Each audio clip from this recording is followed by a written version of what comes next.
السلام علیکم ورحمۃ اللہ وبرکاتہ۔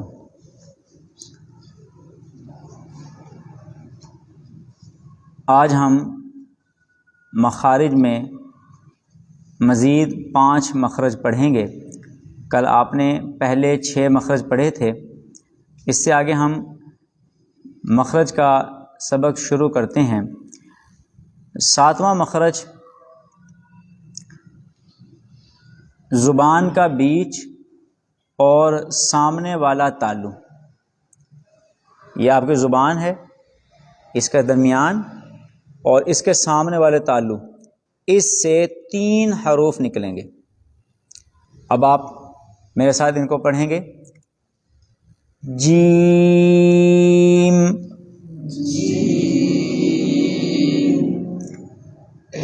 شین۔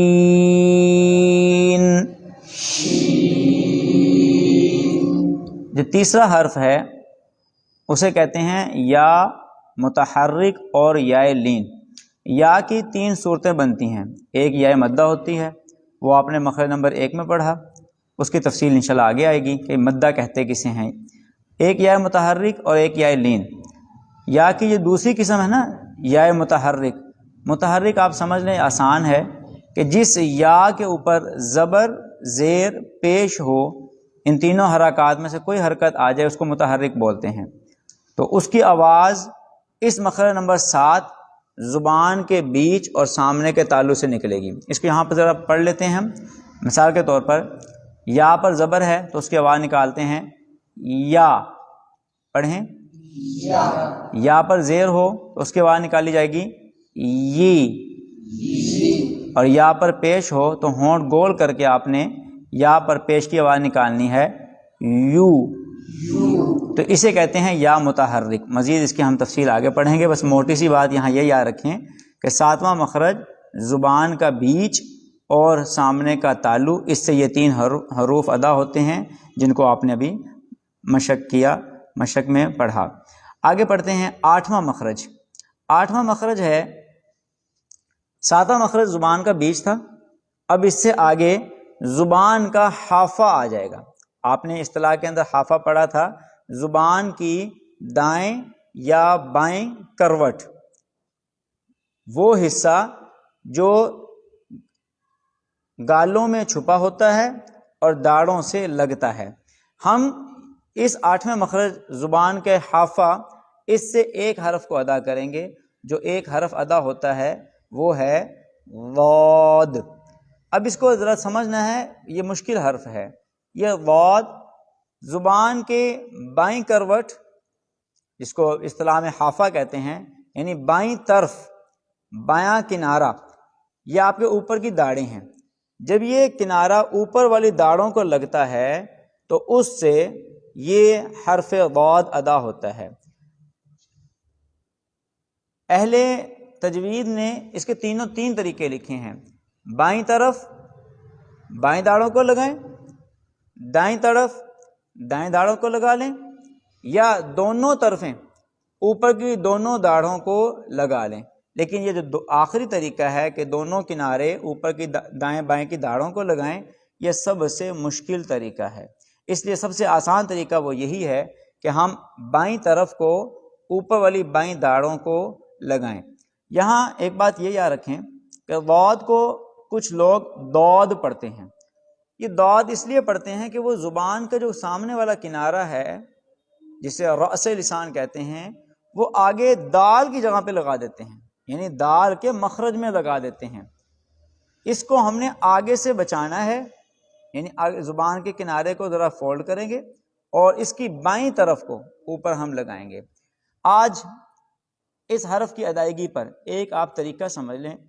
کوئی حرف ہے، ہم اس کو معلوم کرنا چاہتے ہیں کہ یہ کہاں سے ادا ہوتا ہے، تو اس حرف کو جس کو آپ نے معلوم کرنا ہے ساکن کر دیں، اور اس سے پیچھے آپ حمزہ متحرک لگا دیں، یعنی الف اور اس کے اوپر زبر ڈال دیں، تو اس کو کہتے ہیں حمزہ متحرک، حمزہ مفتوحہ۔ اس کی ایک مثال لیتے ہیں۔ با ہے، با کو ساکن کریں اور اس کے پیچھے حمزہ مفتوحہ، حمزہ متحرکہ لگا دیتے ہیں۔ یہ پڑھتے ہیں اب، آپ پڑھیں اس کو۔ آواز جہاں جا کر رکی ہے آواز کہاں رکی ہے؟ ہمارے دونوں ہونٹوں کے ملنے پر. اب با، تو معلوم ہوا با کا مخرج یہ دونوں ہونٹ ہیں جہاں آواز رکی تھی.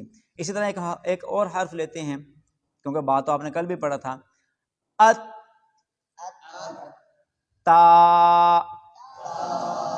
ات. اب غور کریں، آپ توجہ کریں، زبان کی جو نوک ہے یہ اوپر والے دانت جن کو ثنایا علیہ کہتے ہیں ان کی جڑ میں جا کر رک رہی ہے. ات یہاں رک گئی، یہ آپ کے اوپر کے دانت ہیں، یہاں آ کر زبان رک گئی. تا، سمجھ آ گئی طریقہ معلوم کرنے کا. اب آ جائیں اس 8ویں مخرج کے اوپر جو ہمارا حرف ہے ضاد. یہ سب سے مشکل حرف ہے تجوید میں. قرآن کریم کو تلفظ سے پڑھنے میں سب سے مشکل حرف یہ ضاد ہے، اور جس کے اندر ابھی تک ایک بحث چل رہی ہے، لوگ اس سے نکل ہی نہیں رہے. اور حالانکہ کتابوں میں، تجوید کی تمام کتب میں اس کا یہی ایک طریقہ لکھا ہے آسان.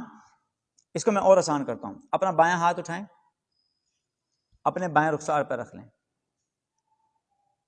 بایاں ہاتھ جس کو آپ کھبا بھی کہتے ہیں، بایاں ہاتھ اٹھایا اور آپ نے اپنے بائیں رخسار پر رکھ لیا. اب دائیں ہاتھ اٹھائیں، اس کو اپنے سامنے لے آئیں. اس کو یوں سمجھیں کہ یہ آپ کی زبان ہے.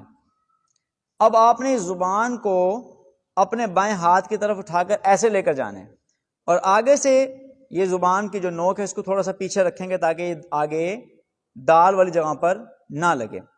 اس کو آپ ایسے کریں گے، او او وا وا واد. یہ زبان آپ نے بائیں طرف سے اٹھائی اور اپنے بائیں داڑوں کو لگا کے نیچے لائے، وا، اور پھر لمبا کر کے اس کو آپ نے دال کے اوپر آگے پورا کر دیا، واد. اپنے ہاتھ سے پریکٹس آپ نے کر لی. اب اس کے آخری بار مشق کریں میرے ساتھ، واد. آگے چلیں. آگے ہے 9واں مخرج. 9واں مخرج، پہلے اس کی اصطلاح پڑھ لیں. یہاں کیا لکھا ہے 9ویں مخرج کو؟ اس میں لکھا ہے ادنا حافہ مع طرف لسان، اور اوپر والے دانتوں اور زواحق کے مسوڑے، اس سے یہ ایک حرف ادا ہوگا، یعنی لام. 9واں مخرج لام کا ہے. اب سمجھیں، یہ آپ کی زبان ہے. آپ کو بتایا تھا ادنا حافہ جہاں سے زبان گول ہونا شروع ہوتی ہے، اسے ادنا حافہ کہتے ہیں.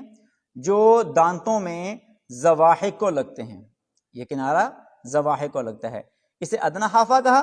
پھر آگے طرف لسان پوری گول حصہ جو 12 دانتوں کو لگتا ہے. یہ اوپر والے جو دانت ہیں اس کے جو جڑ ہے وہاں لے کے جائیں گے ہم مسوڑے، اور اوپر والے 6 دانت اور اس کے ساتھ زواحق، جو پہلی داڑ ہے، 6 دانت اور ایک داڑ، گویا 8 دانتوں کو زبان کی یہ پوری گلائی لگانی ہے. اس کو بھی ایسے پڑھیں گے جیسے پیچھے پڑھا تھا ہم نے. پڑھیں ال ال، زبان پوری پھیلا کر آپ لگائیں گے. صرف ایسے نہیں کرنا کہ زبان کا صرف اتنا حصہ لگے، بلکہ پوری گلائی. ال لا لا. اب پڑھیں اس کو لام لام. اس کو پڑھتے ہوئے آواز ناک میں نہیں جانی چاہیے. ہمارے بعض طلبہ پڑھتے ہیں لوں لوں، یہ غلط ہے. اس کو معلوم کرنے کا طریقہ یہ ہے، اپنے ناک کو پکڑے اور دیکھیں آواز ناک میں تو نہیں جا رہی. لوں، یہ ناک میں آواز ہے. ناک کو پکڑ کے منہ پہ زور دیں گے، لام. یہ اسلام کی صحیح ادائیگی کا طریقہ ہے کہ گلے سے آواز صاف کر کے آئے. اب پھر اس کو ایک دفعہ آخری بار نوٹ کریں کہ میں اس کو غلط پڑھ رہا ہوں، ناک میں سے اس کی آواز کیسی ہوگی، بعد میں درست پڑھوں گا اس کی آواز کیسی ہوگی. یہ دیکھیں، لا، ناک میں آواز غلط ہے، منہ سے لا، یہ درست آواز ہے. آگے چلیں. آگے ہے 10واں مخرج. 10واں مخرج ہے نون کا. ابھی جو آپ نے لام کا مخرج پڑھا ہے اس میں آپ نے زبان کا ادنا حافہ، پھر طرف لسان، اوپر کے 6 دانت اور اس کے ساتھ ایک ایک مسوڑہ زواحق کو ملایا. نون کو ادا کرتے ہوئے صرف آپ کا طرف لسان، ادنا حافہ ختم نکل جائے گا، اور اوپر والے 6 دانت زواحق ختم. ٹھیک ہے، آپ نے گویا ادنا طرف لسان کو یعنی زبان کی گول کنارے کو اوپر والے 6 دانتوں کے ساتھ لگانا ہے، اور اس سے اس حرف کو آپ ادا کریں گے. پڑھیں اس کو معلوم کریں پہلے. ان، نون، ہونٹ پورے آپ نے سکے کی طرح گول کر لینے ہیں. نون، آپ کی آواز ناک میں جا رہی ہے، 1 2 ساتھی کی ناک میں نہیں، اس کو بھی ناک پکڑیں. پہلے سنیں، میں غلط پڑھوں گا. نو، یہ ناک میں آواز ہے، ناک میں آواز جائے گی، آواز بدل جائے گی. اور منہ سے نو، نو، آپ نے یہ منہ سے آواز نکالنی ہے. پڑھیں نون. آج کے سبق کا آخری مخرج، مخرج نمبر 11. یہ کیا ہے؟ یہ را کا ہے. گویا 8 9 10 11 ان 4 مخرجوں سے ایک ایک حرف ادا ہوا. 11 مخرج ہے را کا. یہ کیسے ادا ہوتا ہے؟ یہ نون کا آپ نے پڑھا ابھی، زبان کا گول حصہ یعنی طرف لسان اوپر والے دانتوں کو لگایا تھا، مسوڑے میں لگایا تھا. را میں زبان کا یہی گول کنارہ ہے اور اوپر والے یہی دانتوں کے مسوڑے ہیں، لیکن فرق یہ ہے کہ زبان کی پشت لگانی ہے، یعنی زبان سامنے والا حصہ نہیں، زبان کی تھوڑی سی آپ اس کو ایسے گول کریں گے، کروٹ دیں گے آگے سے، اور پھر یہ پشت آپ اوپر لگائیں گے. اس کو پڑھیں میرے ساتھ. را، واپس آ جائیں، معلوم کریں.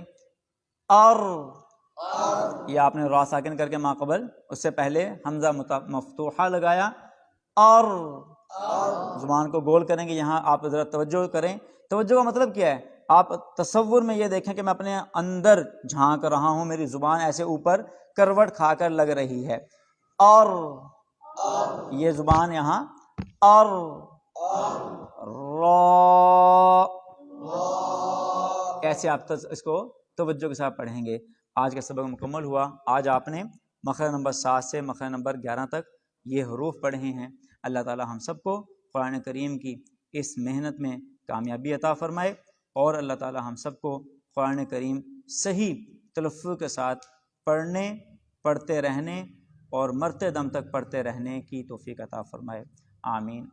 وما علینا الا البلاغ المبین. کل تک کے لیے اجازت دیں. السلام علیکم ورحمۃ اللہ وبرکاتہ.